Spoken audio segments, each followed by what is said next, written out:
ایک ہی نمبر تھا جو وہ آپس میں انٹر لنک تھے، اور پائن یوں کر کے ریکارڈنگ کر لیا کرتے تھے میجر ارسلان صاحب، اور وہ کہہ رہے ہیں میں تو آرڈر مان رہے سی۔ اب یہ تو خیر وہ فوجی معاملہ، کورٹ مارشل ہوتا ہے نہیں ہوتا، گرفتار ہیں وہ، اور اب اس میں کہاں سبق ہے، یا سبق کیا ہے کہ یہاں کے وزیر اعظم جو ہیں وہ ان کی اسی طرح جاسوسیاں ہوتی ہیں، جس کے اوپر پاکستان کے سابق وزراء اعظم احتجاج کرتے رہے ہیں کہ ہم پرائم منسٹر آفس کو کمپرومائز نہیں کر سکتے۔ بات بے نظیر بھٹو کی نہیں ہے، بات نواز شریف کی نہیں ہے، بات پاکستان کے وزیر اعظم کی ہے۔ تو لیکن پاکستان کا وزیر اعظم اتنا مظلوم ہوتا ہے کہ جس کی کوئی حد نہیں۔ اسی طرح سیکیورٹی کے نام کے اوپر ان کی ہر کال ریکارڈ ہوتی ہے اور پھر یوز ہوتی ہے۔ کال ریکارڈ ہونا کوئی مسئلہ نہیں ہے سر، یوز ہونا مسئلہ ہے۔ اب یہ تب جب یہ ذکر ہوتا تھا کہ جی کہ یہ کالے شالے ہوتی ہیں، تب عمران خان صاحب کو چونکہ ان کے دماغ میں خناس تھا کہ میں اس فوج کی مجبوری ہوں، میرے علاوہ ان کے پاس ملک چلانے کے لیے کوئی بندہ نہیں پائے نا، ڈائریکٹ بھی آئے ہوں نے۔ عمران خان صاحب کی غلط فہمی تھی، دور ہو گئی۔ تو جب تک ان کے دماغ میں یہ خناس تھا کہ میں وہ یہی وہم تھا میں اہم تھا، ہیں جی، تو جب تک ان کو یہ وہم تھا کہ میں اہم ہوں، تو وہ ہر جو ہے وہ لچ فرائی جو بھی قسم کا ہوتا تھا اس کو کہتے تھے ویری گڈ، بالکل ٹھیک ہے۔ سوال ہوا کہ یا کسی نے بات کی کہ جی کہ ریکارڈنگز ہوتی ہیں، انہوں نے کہا مجھے پتا ہے میری ریکارڈنگ کرتی ہے یہ صحیح، میری ہر کال ٹیپ ہوتی ہے، لیکن میں چوری نہیں کرتا، تو پھر مجھے کیا خوف ہے؟ یہ تو جو چوری کرتے ہیں ان کو پائے نا پتا، ہوں سمجھ لگی کہڑے پا وک دی، اب سمجھ لگی۔ تب آپ کو لگتا تھا کہ میرا اقتدار جو ہے وہ فرعون کی طرح وہ ختم ہی نہیں ہونا۔ تو سر یہاں پر ہر وہ سعد ہو یا فرعون ہو، کوئی نیک ہو یا کوئی اپنا کوئی فرعون ٹائپ بادشاہ ہو، یا جس کو وزیر اعظم کہہ لیں ہو، صاحب اقتدار ہو، ہر اقتدار کو زوال ہے۔ عمران خان صاحب کو یہ سمجھ نہیں آتی تھی۔ اب جناب اکھوں میں کسون دے کر ہوتے ہیں کہ میری یہاں ریکارڈنگاں ہو رہی ہیں، میری بڈھی دی بھی ریکارڈنگز آ رہی ہیں، کل آ گئی نا بیگم صاحبہ کی بھی ریکارڈنگ، اور اس سے پہلے بھی آ چکی ہے، ابھی بہت کچھ آنا باقی ہے۔ پوائنٹ اس میں یہ ہے کہ جنرل فیض صاحب کو کیا کوئی سوال پیدا ہوتے ہیں نا، اور پھر جو اگلا ہے انکشاف اس پر بھی سوال پیدا ہوتے ہیں، اور وہ انکشاف جنرل باجوہ صاحب کروا رہے ہیں۔ پہلے انہوں نے ہمارے دوست جناب سر صحافی کا کام ہوتا خبر دینا، وہ بعد میں دیکھتا ہے کہ یار کیا میں کی تکی نہیں۔ اب ایک بندہ آپ کو بیٹھ کے کہانی سنا رہا ہے، آپ وہ کہانی بیان کر رہے ہیں، تو جناب یہ تو آپ کا اعزاز ہوتا ہے نا۔ تو جنرل باجوہ صاحب نے پہلے منصور علی خان صاحب کو جناب گٹھاں کرائیاں دمیاں لمیاں، پھر اس کے بعد انہوں نے یہ اپنے جاوید چودھری صاحب کو بلا لیا، اور وہ انٹیکس خفیہ، وہ سستے انٹیکس اور صفائی اور درمیانہ سا گھر، یہ والی سٹوری امیج بلڈنگ کے لیے، اپنا موقف دینے کے لیے، اور پھر دھمکی لگانے کے لیے کہ خان صاحب چپ کر کے بیٹھ جاؤ، ابھی جو میں آپ کے بارے میں بتا رہا ہوں وہ 5% بھی نہیں بتایا، میں نے پورا سچ بتا دیا تو آگ لگ جائے گی۔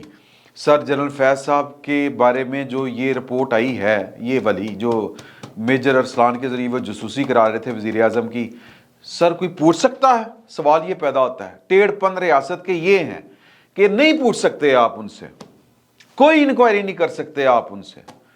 وہ تو پہن ٹائم سر جناب استعفیٰ دے کے باجوہ صاحب نے استعفیٰ منگوا کے ان کو گھر بھیج دیا تھا۔ تو یہ حکومت جو ہے، یہ جو اپنے والوں ڈیموکریٹک گورنمنٹ ہے، اپنے والوں یہ ووٹ کو عزت دینے والوں کی وراثت لے کے آئی ہے حکومت، ان سے ان کی ٹانگیں بلکہ ان کی کانپیں ٹانگ جائیں گی یہ اس طرح کا کوئی ایکشن لیتے ہوئے۔ دوسرا انکشاف اس سے بھی ایک وزیر اعظم کی جاسوسی کروا رہا ہے، کون؟ جنرل فیض حمید، کوئی نہیں پوچھے گا اس سے۔ اور دوسرے ہمارے جاوید چودھری صاحب انکشاف کر رہے ہیں کہ کس طرح جنرل باجوہ صاحب جو تھے وہ پولیٹیکل انجینئرنگ کر رہے تھے۔ دوسرا انکشاف اس میں یہ ہے کہ موجودہ چیف جسٹس آف پاکستان جو عمر ہیں اپنے عطا بندیال صاحب، وہ بھی لوگوں کے کہنے کے اوپر فیصلے دیتے رہے۔ یہ انکشاف ہے جو آج انہوں نے تازہ کالم لکھا ہے اس میں، کہ کس طرح پاکستان میں پولیٹیکل انجینئرنگ ہوتی ہے، کس طرح پاکستان کی فوج ایک طوائف کی طرح ایک بازاری، میں طوائف بھی نہیں کہنا چاہتا، I am sorry for that, میں یہ طوائف کی انسلٹ ہے، ویسے ہی عورت ذات کی انسلٹ ہے اس کو یہ نام دینا طوائف کا، میں معافی چاہتا ہوں خواتین سے، اور یہ نام نہیں دینا چاہیے، لیکن میرے پاس ابھی کوئی فوری طور پر لفظ نہیں آ رہا ذہن میں کہ کتنی بد کرداری ہے یہ بد کرداری ہے عدلیہ کی، پاکستان کی عدلیہ کی، کہ وہ مل جاتی ہے جا کے پاکستان کے طاقتور ترین لوگوں کے ساتھ، اور پھر ان کے ملاپ ہوتا ہے عدلیہ کا اور پاکستان کی سیکیورٹی اسٹیبلشمنٹ، پاکستان کے فوجی ایک آدھ جرنیل ہوتا ہے، جس طرح باجوہ صاحب تھے اور فیض صاحب تھے۔ یہ انکشاف ہے جاوید چوئی صاحب، ویسے تو جاوید چوئی صاحب بیسیکلی چڈا چکا ہوا ہے، انہوں نے جنرل فیض صاحب کا جو جنرل باجوہ صاحب کا بیک وقت جنرل باجوہ صاحب کا بھی، کہ ان کے اپنے وہ چھائیاں گنا رہے ہیں، لیکن سر بیڑا غرق کیا جنرل باجوہ صاحب نے 6 سال اس ملک کا، بیڑا غرق کیا ہے ان لوگوں نے جو پروجیکٹ عمران خان لانچ کرتے رہے، بیڑا غرق جنرل ایوب سے لے کے اب تک آنے والے جتنے جرنیل تھے ان کے سب کے حصے میں یہ بیڑا غرق کرنے کا کوئی نہ کوئی حصہ ضرور آیا ہے، کسی ہر نے اپنا اپنا کردار ضرور ادا کیا ہے۔ اللہ کرے کہ یہ جو موجودہ جرنیل ہیں اللہ تعالیٰ ان کو یہ توفیق دیے رکھے، ورنہ تو حالات ہی کوئی نہیں ہے گے۔ تو پھر بھی اس کے باوجود کہ یہ پاکستان کی فوج کو پاکستان کی سیاست میں ملوث نہ کریں، کیونکہ ان کے بارے میں جو نواز شریف صاحب کے پاس رپورٹ گئی تھی کہ جب کوئی یہ فائل کسی پر اعتراض لگاتے ہیں تو اس پہ جو ریمارک دیتے ہیں وہ دیتے ہیں کہ یہ انکانسٹیٹیوشنل ہے، یہ کام میں نہیں کر سکتا۔ خیر یہ کام باجوہ صاحب بھی کیا کرتے تھے، اللہ تعالیٰ ہدایت دینے والا ہوتا ہے۔ تو اس میں یہ جو کالم ہے اس میں انکشاف ہے کہ جی کہ عمران خان صاحب نااہل ہونے جا رہے تھے، اور وہ اپنے عباسی صاحب جو ہیں حنیف عباسی صاحب کی درخواست تھی اس کے اوپر کہ جی انہوں نے آف شور کمپنی بنائی ہے، یہ کیا ہے وہ کیا ہے، جہانگیر ترین نے بھی ایسٹ چھپائے، یہ کیا ہے وہ کیا ہے، نیازی آف شور کمپنی، نیازی انٹرپرائزز اس طرح کا نام ہے ان کا، نیازی سم تھنگ، تو آف شور کمپنی تھی ان کی نیازی سروسز لمیٹڈ ہیں جی، نیازی سروسز لمیٹڈ، ماشاء اللہ بڑا بزنس مین رہندہ نہیں کہتے ہیں۔ تو جناب انہوں نے نااہل کرنے کی درخواست دی، اب کیس چل رہا تھا تو عمران خان صاحب کو جہانگیر ترین لے کے اپنے پائن جنرل قمر باجوہ صاحب کے گھر چلے گئے۔ قمر باجوہ صاحب نے کہا کہ ایک وزیر اعظم نااہل ہو چکا ہے، دوسرا آنے سے پہلے نااہل ہو جائے، یہ کس طرح سے ہوتا ہے، ملک کس طرح چلے گا؟ یار کیا یہ لاجک ہے، کیا یہ لاجک ہے؟